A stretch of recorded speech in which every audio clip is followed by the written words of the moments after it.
सीता ऐसी बहिनी चिट्ठिया लिखी भेजे, चले आओ भैया हमारे हो। सीता ऐसी बहिनी चिट्ठिया लिखी भेजे, चले आओ भैया हमारे हो। कैसे के आई बहिनी तोहरे न देसेवा, तोहरी ससुया बड़ी घाघ हो। कैसे के आई बहिनी तोहरे न देसेवा, तोहरी ससुया बड़ी घाघ हो। हमारी ससुया भैया गंगा जमुनेवा, आज बाहें चाहे काल हो। हमारी ससुया भैया गंगा जमुनेवा, आज बाहें चाहे काल हो। सीता ऐसी बहिनी चिट्ठिया लिखी भेजे, आओ तो भैया हमारे हो। कैसे के आई बहिनी तोहरे न देसेवा, तोहरी जेठनिया बड़ी घाघ हो। कैसे के आई बहिनी तोहरे न देसेवा, तोहरी जेठनिया बड़ी घाघ हो।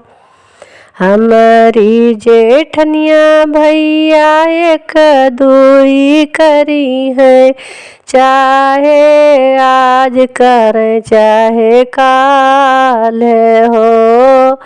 हमारी जेठनिया दुई हिस्सा करी है, आज करे चाहे काल हो। सीता ऐसी बहिनी चिट्ठिया लिखी भेजे, चले आओ भैया हमारे हो। कैसे के आई बहिनी तोहरे न देसेवा, तोहरी नदिया बड़ी घाघ हो। कैसे के आई बहिनी तोहरे न देसेवा, तोहरी नदिया बड़ी घाघ हो।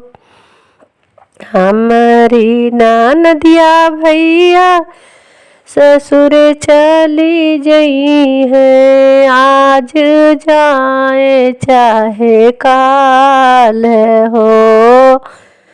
हमारी नदिया भैया ससुर चली जई है, आज जाए चाहे काल हो। सीता ऐसी बहिनी चिट्ठिया लिखी भेजे, चले आओ भैया हमारे हो।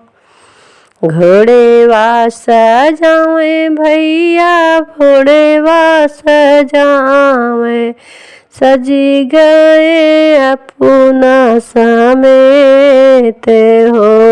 घोड़ेवा सजावे भैया घोड़ेवा सजावे, सजी गए अपना समेत हो।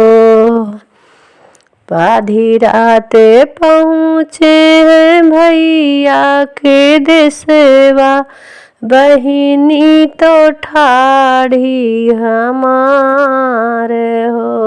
आधी रात पहुँचे भैया बहिनी के देशवा, बहिनी जो ठाड़ी गई राज हो।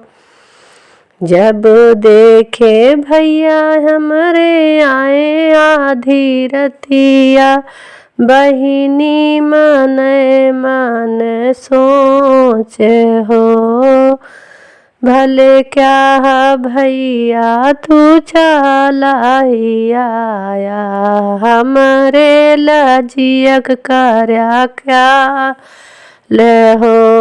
भले क्या भैया तू चला आया, हमरे लजियक करया ख्याल हो। सीता ऐसी बहिनी चिट्ठिया लिखी भेजे, चले आओ भैया हमार हो।